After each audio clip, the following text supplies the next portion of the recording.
எப்போவுமே உங்கள் எதிரியை கரெக்டாக சூஸ் பண்ணிவிடுங்க.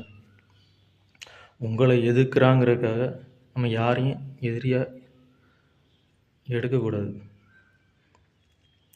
நம்ம ஒருத்தரை எதிரியாக நினைக்கணும்னா அவன் நம்மளை விட அயோக்கிய பையனாக இருக்கணும். ஒரு அப்பாவியையோ ஒரு நேர்மையான ஆளையோ நீங்கள் எதிர்த்து நின்னீங்கன்னா அது உங்களுக்கே பெரிய வீழ்ச்சி தரும். ஸோ எப்போவுமே நம்ம எதிரி யாருன்னு சொல்லிட்டு நீங்கள் சூஸ் பண்ணிடுங்க. இருக்கிறதுக்கு நிறைய இருக்குது.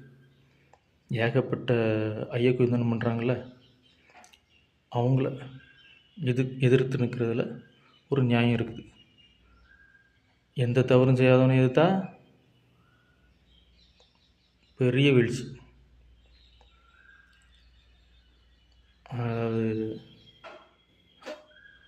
எதிர்க்கிற ஆள் எவ்வளோ பெரிய படைபலமாக இருந்தாலும் பணபலமாக இருந்தாலும் தவறான ஆளை எதிரியாக நினச்சா அந்த படைபலமும் காலி, பணபலமும் காலி. இதுதான் நம்ம வாழ்க்கையிலையும் நம்மளை சுற்றி நடக்குதுல்ல ஒவ்வொன்றும்.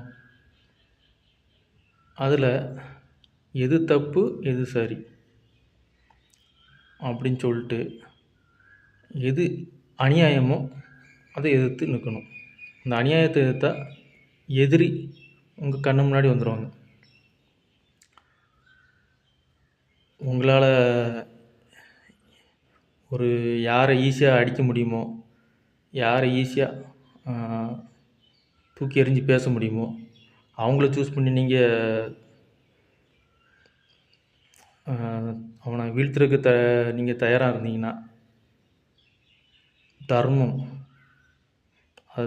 தர்மத்தை அதே நிலைநாட்டுறதுக்கு உங்களை அடிக்கும்.